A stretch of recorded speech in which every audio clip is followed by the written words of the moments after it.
Well, hello and welcome to another episode of the All Nations Church podcast. I'm James Aubrey and I'm joined today by my good friend Kier. Hello, James. It's great to be with you, Kier, and we are Always. on a road trip. We are on a road trip. We're in the sunny lowlands of the Midlands today, Yeah.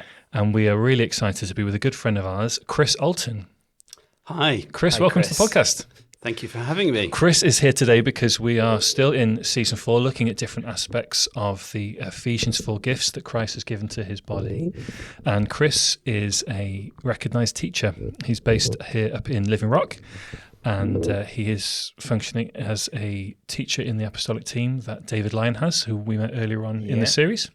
So Chris, it's great to have you with us. Thank you. Yeah. Before we get started with our deep, difficult theological questions for the teacher, do you want to tell us a little bit about yourself? Yeah, okay. So I'm Christopher Alton. I'm based up here, as you said, at Living Rock and in the Midlands area. I'm an elder in the church in Living Rock and have been since 2006, I think. Came into eldership at the same time as Richard Jones. Who we'll meet later on in the series. Who you will indeed, yeah. And I'm married to Ellie, and we have 3 grown-up children. And by next year, we'll have 3 grown-up married children. Wow. So there you go. And I'm also, as well as an elder, I'm also part of David's team, as you mentioned. So I'm a teaching ministry amongst the churches here. And I also work in secular employment as well. So I work currently supported 1 day a week by Living Rock, and then 4 days of the week I'm working for a financial services company who I won't name. But it's a big company, and I've worked for them for over 20 years, mainly looking after people who run companies, really small and large and medium-sized business owners, helping them with their life planning. Wow. So kind of people-focused work in both regards. Okay, so you've been balancing kind of secular employment and kind of a spiritual vocation for quite a while. Yeah, a number of And, years. it'd be nice to visit that again later on, I think. Yeah. Okey-dokey. Let's begin with a nice kind of easy question for you then, Chris. What does the New Testament tell us about the role of a teacher? Okay, well, I had a little think about this because you gave me a heads up on some of the questions, which was nice of you. I think for me, it's a couple of things, really. Number one would be apostolic entrustment. So there's a scripture in 2 Timothy 2:2 that you'll both know pretty well, which is Paul's charge to Timothy when he says, "What you have heard from me in the presence of many witnesses, entrust to faithful men who will be able to teach others also." And I think that is a great scripture for us just to consider what the role of a teacher is in the New Testament. And what's interesting is that Paul's first charge really is to the faithful rather than the able. You know, he says firstly it's faithful and secondly it's able. That's interesting. And I think it's important really because some of the other things that I'm sure we'll come on to in the role of a teacher, that sense of faithfulness is really, really important. And there's some other words in there that are important as well. So he said, what you have heard, and he talks about entrusting as well. So that sense of entrustment that Paul had for certain men that worked with him, that is kind of key to really the role of a teacher. And there's something I read in the Amplified recently where it talks about scripture that I've just read to you. It talks about what you've heard from me. And in the Amplified, it says, the doctrine, the precepts, the admonitions, the sum of my ministry. And I think we would probably say that Paul was really saying, you have to capture my apostolic heart. So do the men that you're entrusting this to, do they carry my heart? And that's something that we would probably be quite familiar with. So I think the job of a teacher is to be entrusted with the apostolic gospel and the apostles' heart. And I think part then of that role is to help inculcate that across the churches. So the teacher's job is to embed that across the body to help people understand it, help people work out the apostolic doctrine. And I think there's a great illustration of that in Acts 11, where we've got Barnabas and Paul at Antioch. We've got this great moment where these two come together. Lots of things are happening. Barnabas goes and gets Paul. They come. And they're really wanting to help Antioch in that. If we move on a couple of chapters, we then get this opening description that you've got the prophets and teachers. So you've got these guys that are laying down apostolic doctrine, and within a short space of time, they've then got this team of prophets and teachers around them that they were faithful men that they'd found that they could entrust. Very good. This doctrine to. So that was the first thing. Second thing, I think for me, for a New Testament teacher would be teaching God's people to fish. So you know the old adage, which is, teach a man to fish. Yeah. And I think really helping the body to be able to feed itself from the word, I think is absolutely core to the teacher's role. And obviously as part of the Ephesians gifts, as a whole, they're there to equip every member of the body so we can all come to maturity. But I think specifically where the teacher helps with that, in that part of Ephesians 4 where it talks about the body coming to maturity and the role that the Ephesians gifts have in it, it then says in verse 14, so that we may no longer be like children tossed to and fro by the waves and carried about by every wind of doctrine. Yeah. And so I think that the teachers help every member of the body to discern and handle the word well for themselves. Really, because, as I'm sure we'll come on to, there was lots of bad teaching around. Yeah. So their job is to equip the people to understand how they can handle the word well. And Paul says to the Colossians, I want the word of Christ to dwell in you richly. But what's interesting is when he says that, afterwards he says, teaching and admonishing one another. So you've got this sense that Paul wants the teachers to be able to help the people in the body, to help the church handle the word well. So for every believer, it dwells in them richly, but then they can teach one another. Yeah. They can, and if necessary, they can admonish one another. So what that looks like is, people in the churches growing in their maturity, how they handle the word, and being able to help each other with that. And if necessary, sometimes gently challenge one another, in the places that we share, in small group settings and that kind of thing. So teacher's role is not to spoon feed God's people, but instead to help us, all of us, each of us, in terms of how we handle the word. Yeah. And obviously that happens in a huge number of different ways, really. Yeah. Outstanding. So in this, the second point you've made makes me think about the idea of a trainer. Or someone who's teaching you a skill effectively, like a piano teacher doesn't play the piano for their pupils. They teach them that's a very good illustration. They teach them how to play the piano, and I suppose that's what you're describing when you're saying, we teach them how to fish. Yeah, I think so. There are lots of different ways. There's lots of different types of teachers, and I think when we're talking about any of the gifts, we have to understand there are so many different expressions of that. And some teachers will do that through, examples and illustrations, some through good stories, other through exposition, or, a combination of all of them, really. Very, very good. And I guess it's important then in what you're saying, it's important to note that a teacher is not just about somebody who conveys information, because I think that can be a real easy misconception, that it's just the people who just give us information about the Bible, but even as you described, it's about embedding doctrine, it's embedding something within the church, within people's lives. Yeah. And I wondered, maybe you could, obviously the Bible, there's a lot of examples of teachers, the Bible talks a lot about it, the New Testament does, but no greater than Jesus himself. So perhaps you could talk a little bit about that, like what example Jesus shows us of a teaching ministry, of what it is to teach. So I always find this quite a challenging question because obviously Jesus is the archetype. Yeah. And, the ministries that we're talking about, they are expressions of his ministry. So there are aspects of him that we cannot emulate. That's very helpful to start, actually, yeah. I think so, yeah.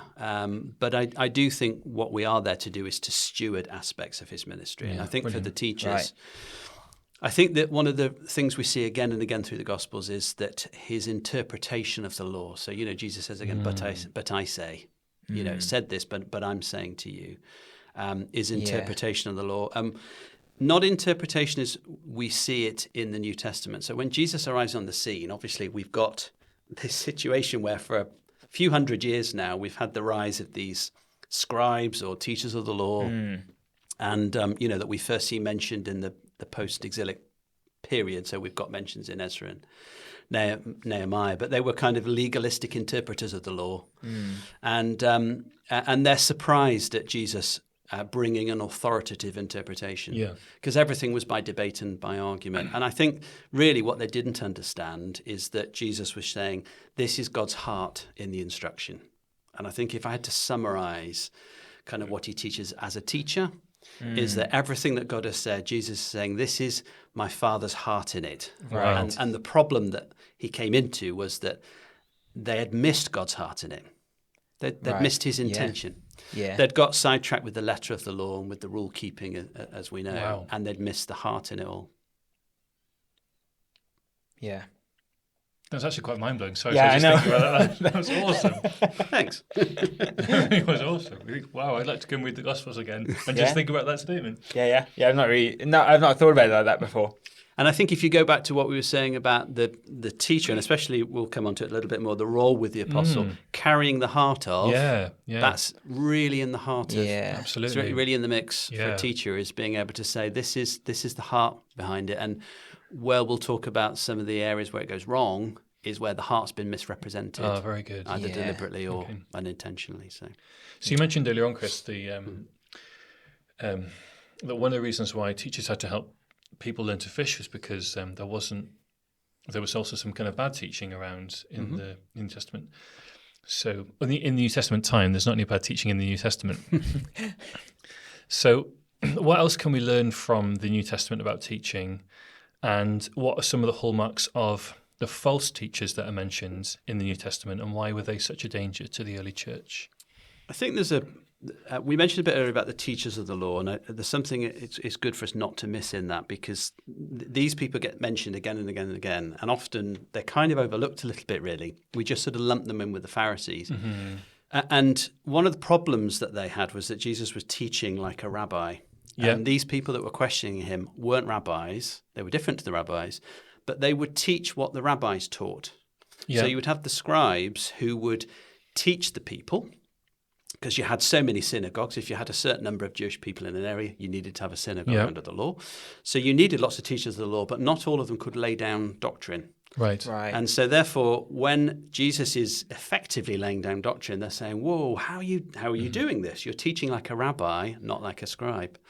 And one of the things that's really good for us in that is that there was a principle that those teachers or scribes were being faithful to what the rabbis taught.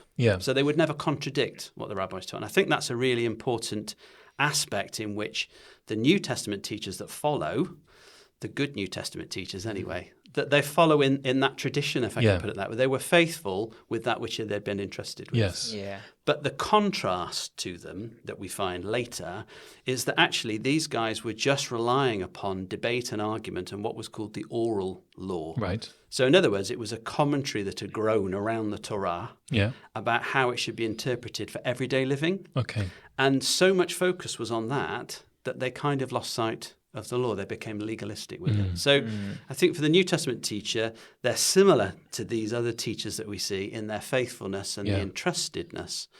But I think they're different from them in the sense that they're not looking to debate endlessly things and just get into debates and controversies, which we then see, some of the poor teaching later on. But when you get to those other guys, so you mentioned these, talk of false teachers, throughout the whole of the New Testament, there are problems with false teachers, aren't they? Yeah. And I think that when you look at the Old Testament, you look at the problem with all the false prophets, you get to the New Testament, and it's like these false teachers take center stage as being the problem, don't they? That's something that my dad has consistently said. Roger Aubrey has said, that the biggest problem in the early church was false teachers. Definitely. Yeah. And I would say it still is. Okay. So I think sometimes people get a little sidetracked with the prophetic, and when people are sort of arguing, debating whether this was prophecy and whether that wasn't, across the broader church. And I think actually what's more insidious and what's more devastating ultimately is false teaching. When it comes into the church. And does New Testament give us some kind of clearer examples or hallmarks of what false teachers or false teaching looks like? Sadly, loads. Okay. Yeah. Interesting. So loads and loads and loads. So there were some descriptions I was looking at the other day. So when Paul's giving his tearful farewell to the Ephesian elders, and he talks about wolves coming amongst them, that would destroy. And I think there's a real important thing that we have to understand when we're thinking about false teachers in the New Testament. It's really all about motive and intention. Okay. Motive and intention. And there's a lot of talk today about false teachers. The word gets bandied around a lot, this phrase, false teachers, about people that are around today. And generally people use it about other people whom they disagree with theologically. Okay. And I think for anyone listening, you just have to make a very clear distinction. That is really not the way it's used in the New Testament at all. It wasn't just people that you had a theological disagreement with. So, for example, Priscilla and Aquila didn't call Apollos a false teacher. No. because actually his motives were pure, his intentions were good, and they were able to bring him into apostolic truth. Yeah. And there were other clashes, Peter and Paul, Yes, famously. yeah. No, there would be a correction and an instruction, but actually when we see what happens with false teachers, the reaction is very different from the apostles in terms of how they should be dealt with. So wolves would be one of them. I think some other sort of hallmarks to look out for would be people that are telling others what they may want to hear. Okay. So when Paul writes to Timothy in both of those letters, he talks a lot about this because he's trying to help Timothy to safeguard the flock, from false teachers. And he talks about itching ears. And there's a sense in which it's both people that are seeking out an audience amongst God's people, telling them what they want to hear, but also that there's an appetite in the body for people like that. Yeah. And actually, it's a hallmark of the last days. Yes, it's mentioned in Thessalonians, as you know. I think where there is a lack of love of the truth, Paul says to us, that's where false teachers will thrive. Because actually, the people are opening themselves up to hear things that aren't true because they don't have that love of the truth. But I think one of the things that's sometimes a bit concerning is that false teachers weren't always easy to spot. And Jude uses this phrase that they've crept in amongst you unnoticed. And that's a really sobering statement if you think about it.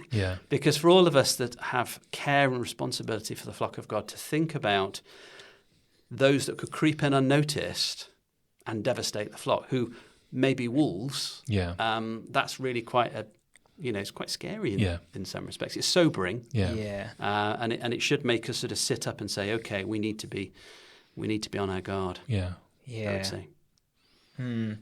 That's interesting. I think that's the right word to use for it. Very sobering, isn't it? Perhaps on that, could you just, for those listening, how would you encourage people to be? Perhaps, like you said, it wasn't just reserved for the New Testament. That's something that we face now. How would you encourage people to be aware of that, to be on their guard for that, but almost without becoming fearful? I think I mentioned before about love of the truth, being a good Berean, searching the scriptures, and that comes back to what we were saying a bit earlier about, do we have a culture where everyone in the church is helped with their handling of the word, so that they're actually equipped to be able to go to the word and say, does this line up? If I apply the plumb line to what I'm hearing, does it line up? One of the things that Tony Ling said to us a long time ago was that a good litmus test to apply when considering any doctrine is Jesus at the center? Very good. Is Jesus. And I think you can apply that to lots of different teachings you hear today. When you really get into it and when you talk to people who are very, let's say, taken up with a particular teaching, is the impact that Jesus is more at the center, or has he moved away from the center? And if he's moved away from the center, it just should start the alarm bells a little bit. And we've had, here in Living Rock, we've had a couple of years where we've done question and answer evenings with the church, and we open that up for everyone to submit questions and that sort of thing, most of which we've had time to discuss and answer and or give some answers to them as best we can. And actually just helping people understand for some of those hot potato topics, applying that litmus test is just really helpful. You don't need to be a genius. You don't need to be, an expert on the Bible. You just need to apply that litmus test. Really, I think it's really helpful. And a good example of that in the pages of the New Testament is the kind of the circumcision controversy, isn't it? So both in Acts 15 and Galatians, Jesus is removed really from the center of the way to God through salvation, and instead they're putting in the law again. And so I think that's why it causes such consternation, particularly for Paul. It's just a decentering of Christ. And that pattern's repeated, really, James. So, you find some other false teachers are coming in and they're putting themselves in the center. That's also true, So it's ambition. It's, Peter talks about their greed and exploiting the vulnerable amongst you. So I think that comes into it. And I think other times there are other things that come into the center. So there were false teachers around that were putting physical and natural appetites at the center of everything, and then building a teaching on that. And that was causing a lot of problems in the early church. Don't eat this particular food, or don't get married. It's interesting that Paul describes both of those as doctrines of demons in 1 Timothy 4, doesn't he? And I think One of the commonalities amongst all of it is that it'll divide the body. Yes. And that's another good litmus test. Is Jesus at the center, and is the body united in it, or is it divided by it? Very good.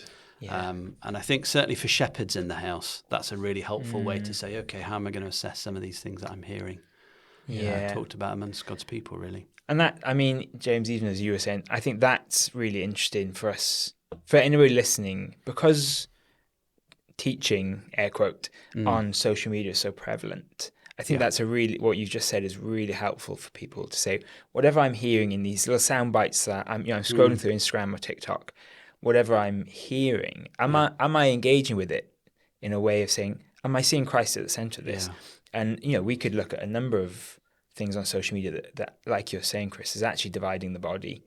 There's not creating unity. It's not causing people to go further into Christ. Yeah. I just think that's a really good encouragement for us at this point, I think. Yeah, very good. Yeah. Chris, how did you become aware of your own calling as a teacher? I think there were a few different things, prophetic words, which are absolutely monumental for all of us, and instrumental for all of us. So God was speaking to me through lots of different voices. So obviously you have a principle of, a witness, second, third witness, that God was saying repeatedly that there was a teaching gift in me. I think also observations of others, which I think are really important. I think people see things in you, and especially when you're young, sometimes you don't know what's in yourself, So what it reminds me of is that for all of us that maybe aren't considered so young anymore, is to remember to do that. Remember to bring encouragements and affirmation to the young. Yeah. Not just what you think they might want to hear, but what God's actually saying and what you see. So I think observations of others, and I think probably one of the biggest things was the example of others. Okay. So I could see someone who was a teacher and think, I want to be that. I didn't see other types of gifts and ministries and say, I want to be that. I just had an instinct. I wanted to be like that. And there was something resonating in me that I could see. And that's why I think if we're going to see gifts and ministries raised up in the body and the body become mature, that we need to see a broad expression, both men and women, and different types of expressions of gifts, so that there is a broader seeing, if you like, amongst the people, especially younger people, to say, there's something in that person that's resonating in me. I think that'll help sort of ignite that kind of recognition of the gift, really. Yeah. And I think apart from that, my natural instincts really sort of kicked in. In terms of how I would operate in teaching, and that I think one of the things fairly early on for me was the desire to unpack stuff. Okay. That was just, when I was sort of 18, 19, I'd be sitting with a commentary and a concordance late at night doing little studies on things, and because things would just jump out at me and I'd say, I've got to look at that. So that some of those instincts and desires I've tried then to impart that to the body. Yeah. Because I don't think it's just for you. I think often some of those things that you find helpful, lots of people will find helpful. So some of those are really good.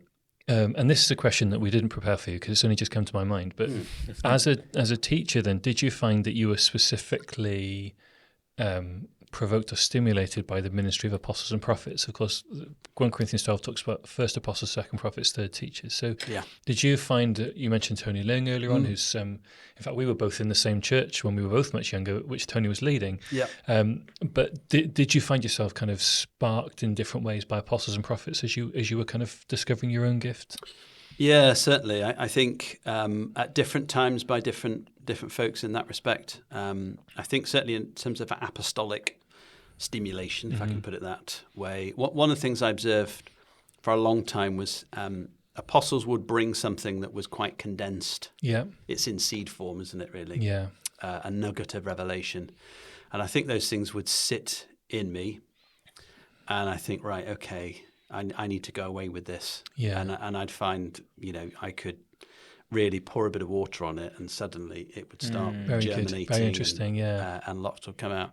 And I think for the prophets, certainly those that I've worked alongside, like Matthew Ling. Yeah. So Matthew and I were together in our kind of early-ish 20s. a number of years ago. And I think the way that he would function would often stimulate my gift. And actually seeing the gifts stimulate one another is something I saw for a long time. Yes. Really. Yeah. And actually when you see the benefit of it, you actually then look for it. Yeah. Because you say it's got to be that sparking of the gifts that actually helps each one excel. Yeah. In itself, I would say. Mm-hmm. That's actually probably quite helpfully brings us on to our next question. You mentioned earlier about obviously working as part of an apostolic team. Even then you're referencing sparking off each other and feeding each other. Yeah. How do you then practically outwork that calling as a teacher within an apostolic team? Could you talk a little bit about that? Yeah. I mean, first of all, it's a big question. Yeah. It really is a big question. So like a lot of these questions, I'm trying to cram a lot in. Yeah. You're doing great. So I hope our listeners will forgive us. It's seed, and they're going to go away and unpack it Absolutely, late night with concordances. Yep, that's our prayer. But not too late. And so, yeah, it's a big question. And I think for me, that's always changing. And I think it will continue to change because really how you work together as a team depends on what's needed in the moment. Yeah. It's like everything that we do is all about what's needed in the moment. The spiritual gifts, that we all move in, it's really about what's needed in the moment. Mm-hmm. What the Spirit says, this is needed for now. And so one of the things that God said to us just a few years ago, when we were just before Him and just asking Him about what was going to come in the next few years, what the future looked like, and some of those things, was that He just said, you'll have everything you need. And it was one of the most simplest prophetic words I've ever heard. It wasn't a big rolling, thus saith the Lord. It was just simply, you'll have everything you need. Yeah. And that's, since then, has become one of the most powerful prophetic words that I've seen outworked amongst us. Wow. That whatever we need at any given time, we will have it because God has promised us that. And I think in terms of then the practicalities of that, I think for me, the number one thing is dependency. So working in a team is actually learning the joy and value of dependency, being dependent on others in the team. And I think what happens is you see something together as a group of men and women, and it makes you feel inadequate for the task. But then God says to you, you'll have everything you need. Yeah. And so practically in the moment, sometimes that looks like, I haven't got what we need right now in this situation, but here we all are. And God says you'll have everything you need. So now I'm looking to one of my brothers or sisters that they will have it. Someone else in the team will have it because God said we'll have everything we need. Yeah. And actually learning to do that and that dependency really helps with the unity in a team. It really helps with how you flow together. Yeah. Because you will start something and someone else carries it on and somebody else finishes it, rather than the tendency of some folks is to try and do everything, which is not good, and it's not how we're built to function. Yeah. And then it also causes you to discern each other as well. And that's part of the joy that I was talking about, is that over time, the Spirit starts to show you things in others where you just see things that maybe they're not seeing yet. Yeah. And to be able to say, look, I'm seeing this and I'm seeing that and I'm seeing this. It's an encouragement to them, but it just then helps you work alongside them, because you think, that thing that I'm seeing, I know in a certain moment that's what's needed. So actually you learn to anticipate when a need comes along. No, I'm now seeing that emerge in you. So I'm now going to prompt you and say, I think this is your moment. Amazing. Very good. This is where you need to move in, whatever it is, sort of thing. And in that sense, you learn to complement one another. Yeah. Which I think is the heart of it all, really. Yeah. Is that helpful? This is outstanding. This is great. I'm sitting here going, I'm going to have to go back and listen to this podcast again. Yeah, there is. Now, Chris, you mentioned earlier on your kind of professional career. So how do you balance your calling with the other parts of your life, especially your professional vocation? Yes, another big question, isn't it? I think if I start with the positives, that would be helpful. Yeah, because there are, I assume, quite a few positives. There are many positives. I have more positives than negatives. Oh, that's good. Pleased to hear. I think, above all, I think it's a privilege. Yeah. And I don't know whether everybody would see that, or that would be the way they would think about that. They would see this as, the question is, how do you deal with that challenge? Whereas I would see it as actually, what's it like having the privilege of doing that? And it's a privilege because you're able to model something for everyone else in the church. It's a privilege because if you're working out your gift in the context of an eldership or any kind of leadership role in the church, that actually you are asking the body all the time. You're encouraging and exhorting and asking things of them to give themselves to the Lord in different ways and serving in different ways. And actually, I think you're able to do that in a kind of different way because people see you, what you're doing. So I think that's really important. And I think the other really key thing, which I think we might have touched on a bit earlier, is that actually when I look at the vision of a maturing body, when you look at Ephesians 4, and you've got this body, multifaceted, multi-expressional body that's growing and maturing, you need to have lots of people and lots of gifts and ministries that God is raising up for us to get there.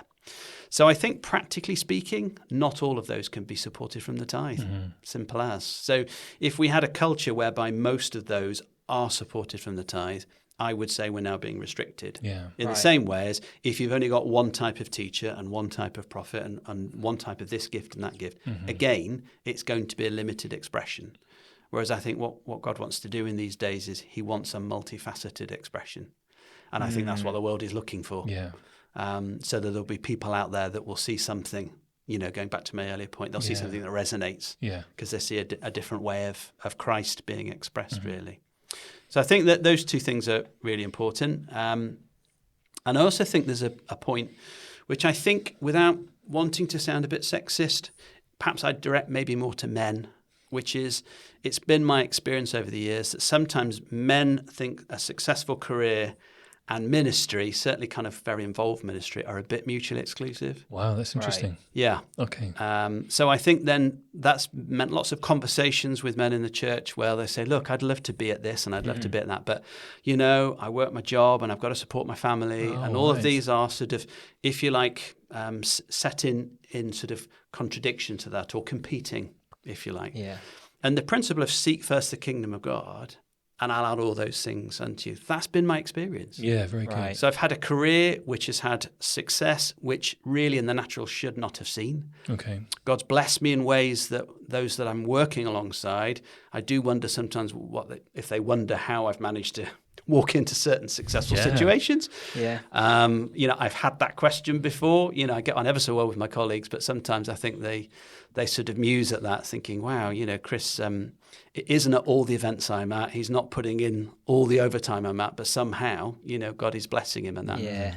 And I remember having a sit down with my boss's boss, which was about 6 months ago. And I would get asked every year, what's your business plan for the year? And I said, because I felt it was appropriate, the right kind of relationship and the right kind of person to hear it, I said, well, I'm going to do this, this, and this. I'm doing all the things I need to in the natural, but I need you to know that I also pray over my business. I pray over what comes in, and I trust God for it. And I said, he's made me successful because of that. And sometimes despite, being busy and all the rest of it. And he just looked at me and he went, that's great. That's good for us. The last couple of years, you've pulled in more than anyone else. Wow, as an income earner for our team, and but to be able to give God the glory in that, I think it's really important. So I think one or two other things, if that's really okay. Please do. I think probably one thing to consider is the pace of change in the secular workplace. And I think I need to be careful the way I say this, because I don't want in any way those that are supported full-time from the tithe, I don't want them to feel, if any way, they can't speak to the body. We have to be really careful of that. But I think there are certain elements at play in how we teach and encourage the body, where an awareness of what's going on in workplaces and schools and colleges and wherever people spend their daytime is really important. And I would say probably what's changed in the time I've been at work is the pace of change. So it's been quite exponential. Right. And that will affect every area of work life. So it'll affect the politics in the office.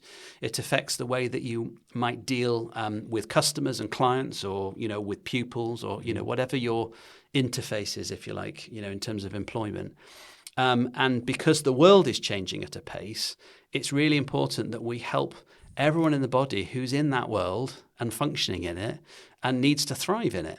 and needs to do so with kingdom principles. Yeah. But to navigate it, I think it's really helpful to be aware of that change and then to speak into some of that. Yeah. So I think sometimes we can shy away from speaking into the politics of a workplace, if you like. And we don't need to get into the debate and the controversy. What we need to do is to speak kingdom principles into these things and help folks in the church with that. And some of our Q&A has been a little bit directed at that, really. Okay, right, that's interesting. Because some of the questions that people have raised in the body have really been around, I'm facing this in the workplace, or, this is now a thing that I have to, partake in. Is that okay? How do I say no to this and yes to that? Things like that. So those sorts of practicalities, I think, lend themselves when you've got one foot in the workplace, just keeping up to date with that. Yeah. But in terms of having one foot here and one foot there, I would say in terms of the challenges, sometimes it can feel like you've got a foot on two things that are moving in different directions. Yeah. So your sort of legs are spread apart. And sometimes that can feel a bit contorted. Yeah. That can be a challenge. And going back to our earlier point about raising up ministries and gifts and that kind of thing, people who are in the workplace, we have to learn to navigate that. Yeah. And I think for me, I've gone through different seasons where I found that a challenge and quite stressful. And you can only deal with it so far in terms of compartmentalizing. So if you're able to compartmentalize, that's really helpful, especially when you're in leadership and you're having to talk into some things, and then maybe you go straight into a work meeting, which I've had to do in the course of a day. I'll come out of one type of meeting and straight into another.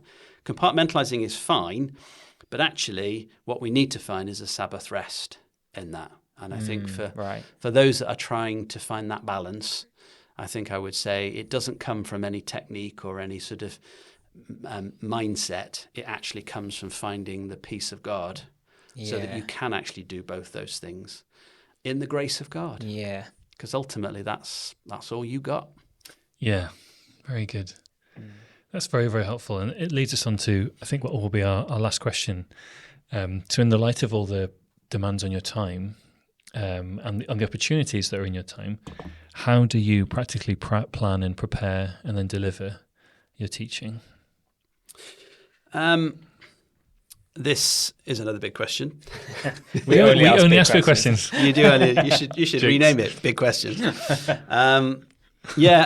Just a few things I would say. I think for me, increasingly, I would say that it starts with pondering and imagination. And I think probably when I was younger, I would have said it starts in the Word, do your groundwork, do your study, and all of that is necessary. But I think where the starting point should actually be your imagination, your spiritual imagination, and pondering stuff. Yeah. And I think probably that's the place of creativity. Yeah. The place of creativity is where the Holy Spirit can then use your imagination to help stir things up so that you can see things that maybe you weren't seeing before. Yeah. And then how I would then deal with that is then say, right, now I'm going to go to the Word. Mm-hmm. I'm going to utilize all the tools that I've got. I'm going to do my groundwork. I'm going to do my preparation and that. Then to try and sort of put that into some sort of cohesive message, that someone will be able to understand, practicalize and that sort of thing and that. And then I think once I've done that, so in terms of method, that's the second part, if you like, is then sort of trying to get something down into something coherent and cohesive and simple for people to understand. So I'm a big believer in the power of three. Yep. So generally, when you're going to impart something, tell people three things. Yeah. That's about our limit. That's the Tony Ling School of Ministry right there, isn't it? It certainly is, yeah. It works. It does work, yeah. And short-term memory is plus or minus 2, 3, something like that, isn't it? It is, yeah. So you sort of, try and dovetail that into something that's simple and works. And then I think the other element, which is really important, is kind of the other side of that, if you like, is the percolating. So whatever you've got, once you've done that, is to give time to percolating. And I think that's the challenge, actually, for a lot of us in ministry, is that you can make yourself so busy that actually, I've had conversations with others where they're prepping something right to the last minute. Yeah, I'm thinking, it doesn't work. No. It doesn't work. No, because it's hot off the press, but how's it sat with you? Has it really, really gone down deep? Have you really percolated? And sometimes that's when I think some of those first stirrings, those ponderings and imaginations in the percolating stage, that's where they come into what's a bit blurry, if you like, at the outset, comes into focus. You suddenly get a sharp focus on something because it's had time to sit and mature a little bit. And then the other thing I just want to say, a couple more P's, if you like, in honor of Tony. Excellent. Yeah. Is he's a man after my own heart. Is permission and perception. Yeah. So I think permission is one of my heroes, Dr. Martin Lloyd-Jones. He always used to say that whenever he ministered, he would always go before God and ask for permission. Oh, excellent. Because he was always acutely aware that he was only ever there as a messenger from the Lord. I'm there to deliver your message. So he would go on his knees and ask God for permission. And I've read that he would never come away from that place till he felt he got permission. I don't know how long he stayed there for. But anyway, I think you need that permission, and that helps you to speak with authority. Yeah. It puts you in the right place. It takes you out of the equation. And just make sure that he's at the center of what you bring, that you're attuned to the Spirit and listening. And then I think perception is really about discerning the body. So whenever any of us are ministering, this is not just a teaching gift, but is asking the Spirit to show you the hearts of the people. And that's how Jesus ministered. It's another example of how he's that archetype, is that he knew what was in the hearts of men and women. So I think asking the Spirit to show you, to say, well, actually, what's needed right now? What does this person need? What does that person need? Out of what you've brought, given to me, what am I then taking out of that and giving to this person? And taking out of it and giving something different to that person. And I believe that if we are attuned to the Spirit and at rest in Him when we're ministering, that actually we can impart multiple things to multiple people. Absolutely. At the same time, and that's really part and parcel of it for me. So just a few things. Very, very helpful. Really and helpful. You've named up some fantastic preachers and teachers there. So if you've never had the chance to listen to Martin Lloyd-Jones or to Tony Ling for that matter, there are some fantastic websites that have scores of their sermons on, and they're well worth a listen. And I was really taken with what you've just said there, particularly about percolating, Chris. I think that's a really key aspect of developing ministry. Bryn Jones was very strong on that. He talked about the need for thinking time. Yeah. He once said, men and women of little presence and men and women of shallow thought.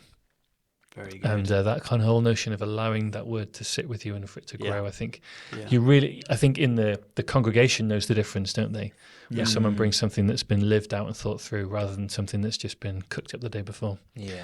But this was definitely well thought through. This has been an absolute tour de force, Chris. Thank you so much for your time, for your ministry, and for your example to us as well. And it's been well worth the trip, hasn't it, Kier? It really has been. And we'll see you again very soon, folks. Thanks for listening. Thanks very much. Bye. Bye.